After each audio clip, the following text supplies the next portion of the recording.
Good morning and welcome everyone to this first of our, what you call it, reskilling as a management. And welcome General Assembly, our partners in Thailand. And thank you again for Charlie Schillings, who actually fly over from New York, all together with delegations from different parts of the world to this first digital academy, more or less kick off in Thailand. I mean, we have given hands to our partners here.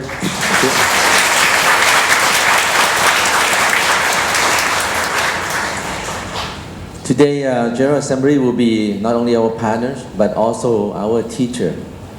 So I actually coming this morning expected to learn. And in fact, my feeling is that we are more or less, we should have our mindset today that we are back to school. Okay? We're back to school. So I'm just gonna talk just a little bit about why we are doing this, and why it's so important.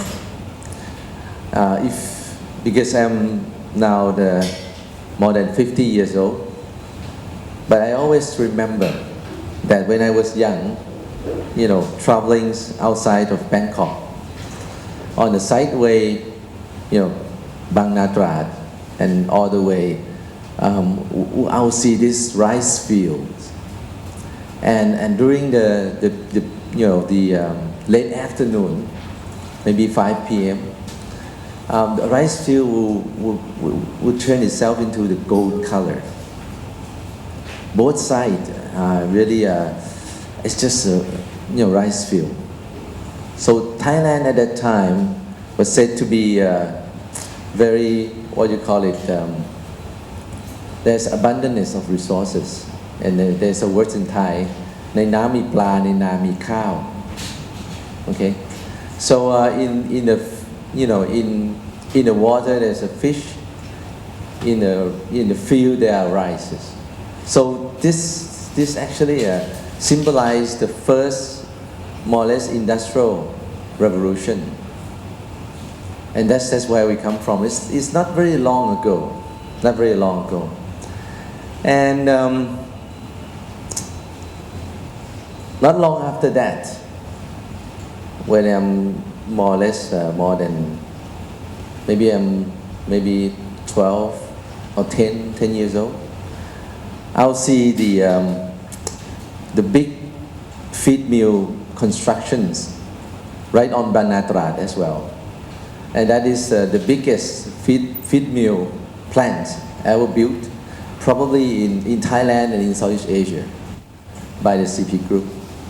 So that's again symbolize the second industrial revolution. If you can still see today, is Bang Natrat, kilometers 21. You still see it today. It still look quite big. Okay. CP Group more or less, industrialize the feed mill industry, as well as the livestock industry. So going to industrialization, we call that the Industrial Revolution 2.0. Okay. Now, by the time I graduate,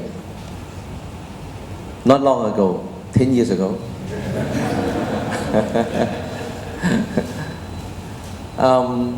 at that time, the globalizations, trade, the flow of capitals, all companies are expanding. CP Group also expanding. That was during the time that we diversify into petrochemicals, retails, wholesales, modern trade, more or less, modern trade. Telecom. Okay, not long after that as well. And that is due to the globalizations and what you call it, the age of capitals flow. Wherever there are growth and opportunities that yield better returns, the capitals actually flow through the whole world. At some point in time, you will face different bubbles, because of this flow of capitals, trade, all that. So the globalization itself, leading by the capital flow, the fluid of the capital market, creates so many things, and we have been through a significant growth and creating the distributions of capitals, the access to the capitals all across and around the world. We still have a lot of inequality issues, distributions of incomes and all that. But again, the capitalism or the third industrial revolution actually make us a much better place in terms of holding such a large world society, up to 7 billion people. But what's next? So people talk about the fourth industrial revolution. What is fourth industrial revolution?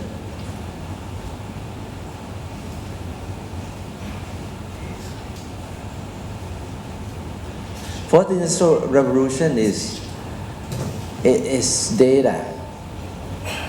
And if you recall when I say that back when I was quite young, traveling outside of Bangkok, counting the number of buffalo. Yes, I think maybe some of you did the same. Some of you. No buffalo now to count. You see this abundance of agricultural products like rice, for example. It becomes the commodity that flow through the societies. But today, you won't see it with your eyes. But we are actually in the ocean of data. We take a big part in creating that kind of ecosystem, like doing the telecom, broadband, mobile, 3G, 4G, and going to be 5G. 5G is going to make the flow of data or creation of data even more. Okay? Because even though 3G is okay and we can actually get to some content, 4G actually giving us a much more fluid access to all kind of content or flow of data. But it cannot handle so-called the IoT that actually work itself into machine learning, with all the smart devices, smart, sensors.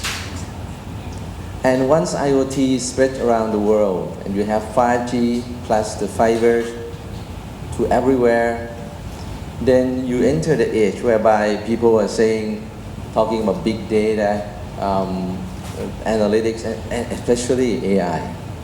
Because we can't handle those abundance of data. But again, those who can master how to manage data and to analyze those data and make use of those data become digital assets.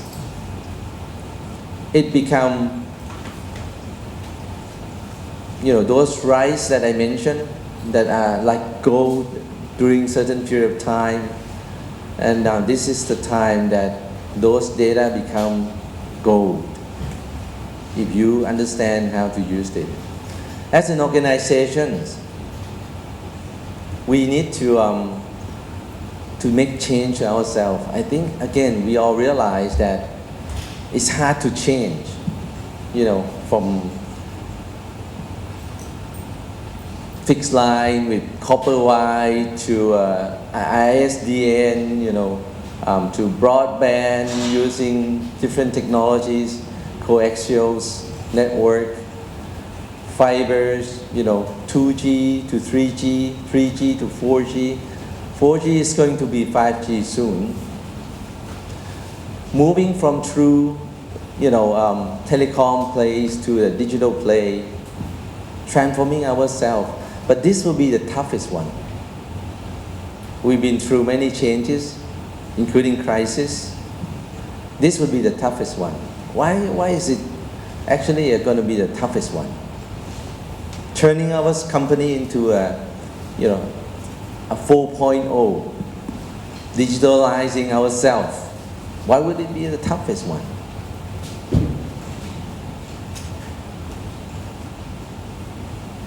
Because the change is not being forced upon us by way of technology. Okay? The change is being forced on us by way of changing our mindset, changing even our culture to be more open, to be more agile, to actually understand how we realize the values from data, how we serve our customer. The whole digitalization is not only about words, but it requires real understanding of the importance and the real mindset to actually change our behavior. Building the capability, not only within ourselves, but in each and every part of the organization. We cannot make the digitalization by way of giving the work to IT department. That is not going to be how we actually transform ourselves. So starting from us as the leaders, are we willing to actually being open to learn new things? Are we willing to go back and become a student? And it's not easy.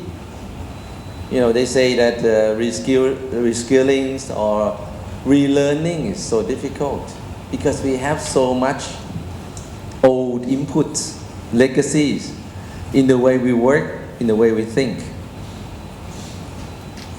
But I think, for us as a human being, we have this capability. We have this capability called imagination.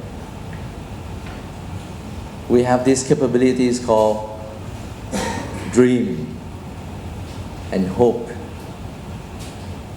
Okay? I just want us to not today only, having the awareness that, this is important. The awareness is the starting point. But we have to share the same dream. We have to start shaping our imagination of what would be the future of TrueCorp. Hopefully, the Digital Academy here in partner with Assembly, what would be the future of Thailand? Can we help other industries as well? Those imagination and targets, visions that we would form, would create the focus and the guidings for us to actually change and follow those visions and dreams. Our limitation is always because we stop dreaming. We stop visualizing. And we actually are stuck with the problems that we have in everyday life. And that is sometimes, make us lost along the way and make us stop learning. So I think it's very exciting to me, when they say that we are back to school. It's having a long time, not having a chance to sit down and learn new things. Even though we are from the telecom and media, we know part of the digital transformation, unlike other industry. But I think we still have lots to learn. And not only by individual and as an organization. So I hope that, today would be the beginning of the change with the right awareness, with the right mindset. We could actually transform these organizations and being a good example. And hopefully we can help other organizations or industries also transform themselves. I think we are lucky to have General Assembly as our partners. And General Assembly is the best now in terms of digital literacy, reskilling, working with organizations. I understand that General Assembly is an academy that also issues certificates because the curriculum is strong enough and being accepted, all around the world. I don't know whether General Assembly would call it a university or not, but I am saying that this is the digital university. This is more or less the modern university where people from everywhere around the world can learn. I understand that General Assembly have now more than 150,000 learners, but I would like to say that just like myself, we are back to school, 150,000 students around the world. This is for me the biggest academy, biggest university. I imagine it will keep growing. We'll see that the General Assembly probably will be in the millions of students in a short period of time. Because learning is going through also personalizations. And everything with the connectivities and globalizations, you can learn anywhere and anytime. That's actually already in itself changes a lot. I actually sit in the two university board. One is the Thai Chamber of Commerce board, right? Not Chamber of Commerce, but Thai Chamber of Commerce University orการค้า and Bangkok universities. What they experience is that the students level actually goes down every year. Each year almost 10%. Sound familiar, right? When before we closed down the fixed line business, the fixed line revenue is down 10% a year. Well, we closed down quite a few businesses like PCT as well. They are struggling. They are struggling because the younger generation actually already changed their behavior. They don't want to waste another 4 years.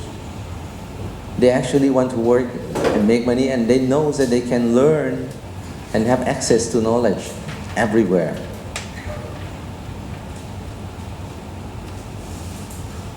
Recently I have a chance to know one of our young, employee.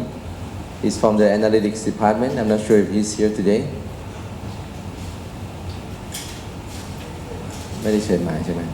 He's 24 years old. He is in the burn department. I make a request to the HR, say that, please get the young generation to follow me and then learn, and at the same time I'll learn from them as well. One from the analytics department, one from the IT department, and the other one from the finance department. Okay. And this young boy, I have a chance to talk to him. He's one of the top analytics or data scientists, I assume, in the True Analytics department. I say, where do you graduate? He said, Thammasat University. And then, from what area? What is your major? He said, economics. What are you doing here? I thought that you would be graduating from computer science or something. He said that I find out that I graduate in the economy, but I have no job. So I go online. and learn basic codings and, data analytics. Learn by myself for 3 months. And I came interview with TrueCom and I passed. I don't know whether that's a good thing or not, but it's turned out to be good. Yes. And within 8 months with us, he's regarded as one of our top, analytics, data science, because he's so focused. How can he make that change? Economics from Thammasat, working as one of the top employees for Bern. It's all about mindset. It's the readiness to learn and take on the new things, making the change. One of the biggest discussions over many of the World Forum, including World Economic Forum, is about future of jobs. It's about reskilling. And there's a huge debate, for this kind of forum. One side would say, reskilling will not work.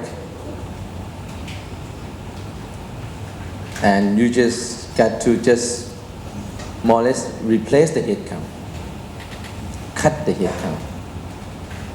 And then one school would say, well, reskilling should work. Or we should take a responsible step to change, to make the change within our organizations. I believe we can actually show what is actually today one of the most questionable issues that arise from data analytics, automations, AI, and what would be the future of the workforce. We can show them that our organization can make these transitions. All of us here can reskill because we can change our mindset. We can be a student again. With our vast experience, it should be a plus to make those change. With those wisdom of success and failures, it should not be our trap or burden toward making this change.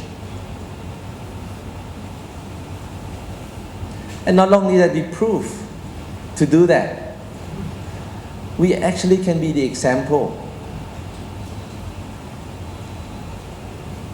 And not only that, we can also help the education industry, including university in Thailand, not reskilling the new student, but actually help them transform. Those students already have certain digital skill and digital literacies. We can help them through our partnership with General Assembly and through us being a learning organizations so that we can be example and share our knowledge. So I wish that, we all starting this new journey and really be a leading company, organizations under this 4.0, industry revolutions. Not only for ourselves, but even for the CP Group,